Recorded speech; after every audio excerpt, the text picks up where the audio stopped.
ओम नमो भगवते वासुदेवाय। श्रीमद्भागवत महापुराण दसम स्कंद 66वां अध्याय। श्री कृष्ण जी का काशी में जाकर राजा पौंड्रक को मारना। श्री सुखदेव जी बोले, हे राजन, बलदेव जी को नंद राय जी ब्रज में गए हुए थे। इधर उन्हीं दोनों कुरुष देश के राजा पौंड्रक ने श्री कृष्ण के पास यह संदेश देकर दूत भिजवाया कि मैं वासुदेव का पुत्र हूँ। अब मूर्ख लोगों ने उसे यह कहकर उत्साह दिलाया कि आप तो जगतपति वासुदेव प्रकट हुए हैं। तब वह अपने को वासुदेव मानने लगा। वह मूर्ख मंद बुद्धि ने अचिंतनीय मार्ग वाले श्री कृष्ण के पास द्वारका में दूत भेज दिया। जैसे खेल में बालक एक बालक को राजा बना देते हैं, उसने भी वैसा ही किया। वह दूत द्वारका में आकर सभा में विराजमान कमल नयन श्री कृष्ण भगवान को राजा का संदेश कहने लगा। जीवों पर दया करने के लिए जो वासुदेव केवल मैं ही प्रकट हुआ हूँ, दूसरा कोई नहीं है। इसलिए तूने जो ये झूठा नाम वासुदेव रख लिया है उसे छोड़ दे। हे यादव, तू मूर्खता के कारण जो मेरे चिन्ह मोर आदि धारण करता है उन्हें या तो छोड़ दे या मेरे शरण में आ, अन्यथा मुझसे युद्ध कर। श्री सुखदेव जी बोले, उस दुष्ट बुद्धि पौंड्रक की यह बकबक सुनकर उग्रसेन आदि सब सभापति ऊंचे स्वर में हंसने लगे। हंसी समाप्त होने पर भगवान ने दूत से कहा, जिन चिन्हों के कारण वह इस प्रकार बक रहा है, मैं उन चिन्हों को उससे छीन लूँगा और श्रृंगलों और बकों से घिरा हुआ उसे घिरा कर मरकर सोएगा। वहाँ वह कुत्तों का आश्रय होगा, अर्थात उसे कुत्ते खाएंगे। भगवान ने इस प्रकार के तिरस्कार सूचक सब वचन उस दूत ने आकर राजा पौंड्रिक से का सुनाया। कृष्ण ने रथ पर बैठकर काशी को प्रस्थान किया। तब उनका यह उद्योग देखकर महारथी पौंड्रक ने अपनी 2 अक्षौहिणी सेना लेकर पूर्व के बाहर निकला। हे राजन, उसका मित्र काशी नरेश भी 3 अक्षौहिणी दल लेकर पीछे से गया। भगवान ने देखा कि पौंड्रक शंख चक्र गदा सारण विवश आदि चिन्हों से कौस्तुभा माणी धारण किए हुए, वनमाला से शोभायमान पीताम्बर पहने, गरुड़ ध्वज बहुमूल्य मुकुट अब आभूषणधारी और उसके मकराकृत कुंडल झलक रहा है, मानो नट स्वांग बनाकर रंगभूमि में आया हो। ऐसे अपने समान वेशधारी उस वासुदेव को देखकर श्री कृष्ण बहुत हंसे।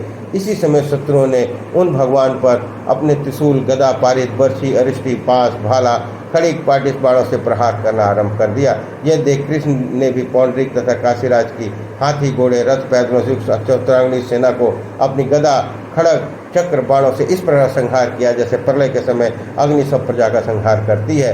फिर तो उनके चक्र द्वारा टुकड़े किए हुए रथ, घोड़े, हाथी, गधे, ऊंट भी भारी से भरी हुई वह युद्ध भूमि रुद्र की कीड़ा स्त्री के समान प्रतीत हुई, जिसे देखकर सूरवीरों ने बड़ा ही आनंद हुआ। उसी समय भगवान ने पौंड्रिक से कहा, हे पौंड्रिक, जो संदेश तूने दूत के द्वारा कराया था वह शस्त्र अब मैं तुझ पर चलाता हूँ। हे मूर्ख, जो तूने मेरा नाम झूठी अपने प्रति रख लिया है, मैं उसे छुड़ा दूंगा। यदि मैं युद्ध न करना चाहूँगा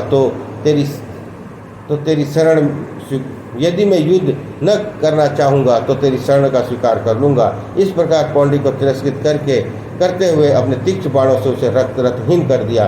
चक्र द्वारा उसका सिर वैसे ही काट कर गिरा दिया जैसे इंद्र अपने वज्र से पर्वतों का शिखर काट देते हैं।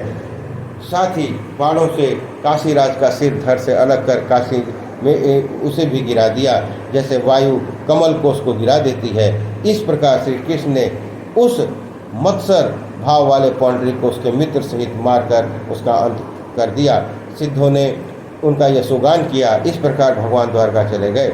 उधर पौंड्रिक भगवान का ध्यान करते हुए बंधन मुक्त हो हरि के भेष धारण कर उन्हीं के रूप में लीन हो गया। तब काशी राज के द्वार पर इस प्रकार कुंडल सहित सिर पड़ा देखकर मनुष्य संदेह करने लगे कि यह क्या है, किसका मुख है। फिर काशीराज का सिर जानकर सभी पुत्र, बंधु, घर वाले यह कहकर रोने लगे, हे नाथ, हम मर गए। पश्चात उसके पुत्र सूलवर्ण ने अपने पिता का अंतिम संस्कार किया। पश्चात यह निश्चय किया कि मैं अपने पिता का मारने वाले का बदला चुकाऊंगा, तभी उससे ऋण से मुक्त होऊंगा।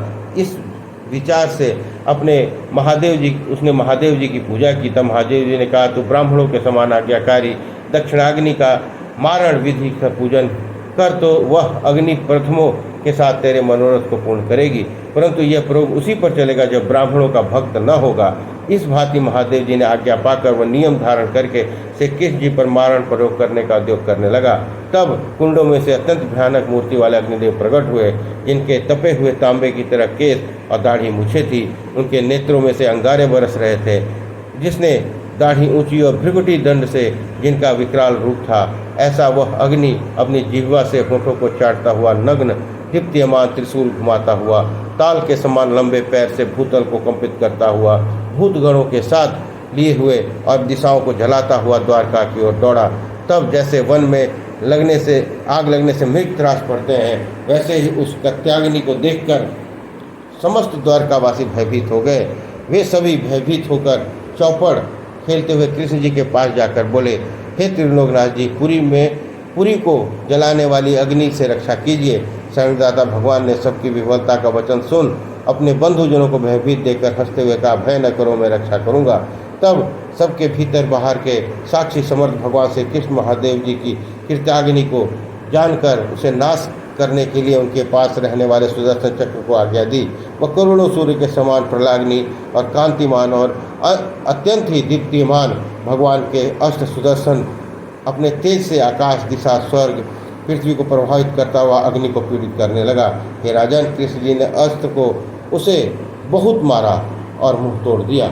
भग्न मुख कृताग्नि ने काशी लौटकर ऋत्विजों सहित सुलद्वल को जलाकर भस्म कर दिया, क्योंकि वह उन्हीं का किया हुआ विचार था। तदंतर चक्र सुदर्शन ने काशी में जाकर वहाँ के मज, सभा, घर, बाजार, द्वार, अट्टेलिकाएँ, भंडार, गजशाला, रथशाला, अन्नों का कोठार और अन्य कोठों सहित पुरी को जलाकर भस्म कर दिया। श्री कृष्ण के उस सुदर्शन चक्र की बड़ी सरलता से यह सब कार्य किया और पुनः उनके समक्ष आकर खड़ा हो गया। श्रेष्ठ कीर्तिमान श्री कृष्ण जी का यह पराक्रम जो मनुष्य सावधानी से सुनेगा या सुनाएगा, यह सब पापों से मुक्त हो जाएगा। इस प्रकार 66वां अध्याय संपन्न हुआ। बोलिए कृष्ण भगवान की जय।